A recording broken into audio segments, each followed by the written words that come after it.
Sara Ahmed's book, What's the Use, explores the idea of use as a way to understand how power, values, and social norms shape our lives. This book is the third in her trilogy, following her work on happiness and will. Ahmed explains that use has always been at the center of her thinking because it links to questions about purpose, value, and how people are directed towards certain ways of living. She begins with the everyday phrase, "What's the use?" which expresses frustration or hopelessness and expands it into a deeper question. What does it mean for something to be useful and who decides? Ahmed traces the word use across many areas: philosophy, biology, education, institutional policies, and everyday life. Use is a flexible term. It can describe an activity to use, a purpose, the use of something, or a moral instruction like use it or lose it. This phrase, use it or lose it, links use with life and disuse with decline or death. Ahmed follows this theme in many contexts to show how usefulness shapes our understanding of value. Things are shaped by their use. Drawing on Karl Marx, she explains that the usefulness of an object gives it a use value, which combines its physical properties with the labor that went into producing it.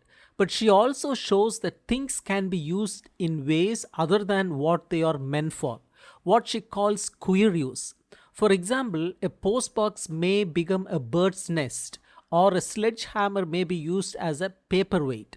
These queer uses reveal the flexibility of objects and open up possibilities beyond their assigned function.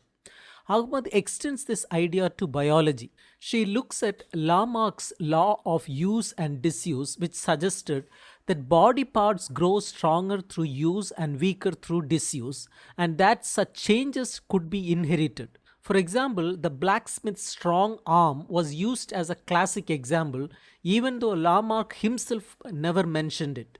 This idea tied physical form to social destiny and helped justify hierarchies of labor. Ahmed contrasts Lamarck with Darwin, who believed that natural selection preserved variations that were useful for survival. Darwin also argued that natural selection was aided by the inherited effects of use and disuse. Together, these theories shaped how biology and society linked usefulness to value and destiny. The book then turns to institutions. Ahmed shows how use became a method of governance. She looks at the 19th century monitorial school system created by Joseph Lancaster and Andrew Bell, which aimed to make children useful by directing their energy toward productive ends. Monitors, students who taught other students, were used as both rewards and tools of discipline. This education system was deeply tied to colonial and class ideologies designed to rescue poor or ill used children from idleness and shape them into obedient, useful workers. Ahmad also studies Jeremy Bentham's utilitarianism, which became a technology of government.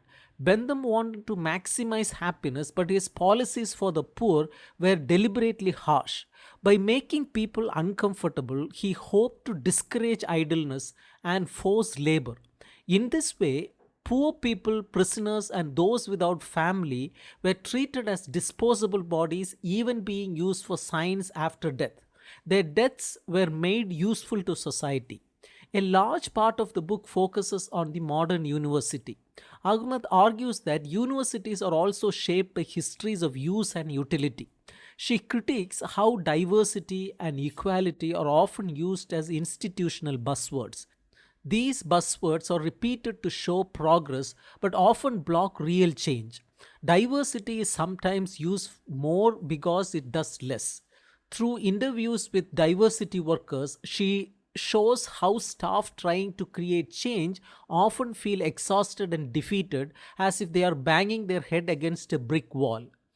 Complaints reveal how institutions maintain the status quo by tiring out complainants and framing them as troublemakers. Institutions use complaints as a kind of pressure wall to release tension without changing anything. Ahmad concludes with the idea of queer use as a form of resistance and creativity. Queer use is not just about using things differently, but about refusing to follow the straight, narrow path of forms. It means making use of what is considered useless, paying attention to what others ignore, and creating forms of life and community out of what has been discarded. For Ahmed, queer use is a way of surviving in a world not built for everyone, and it shows how creativity and resistance can emerge from being out of place.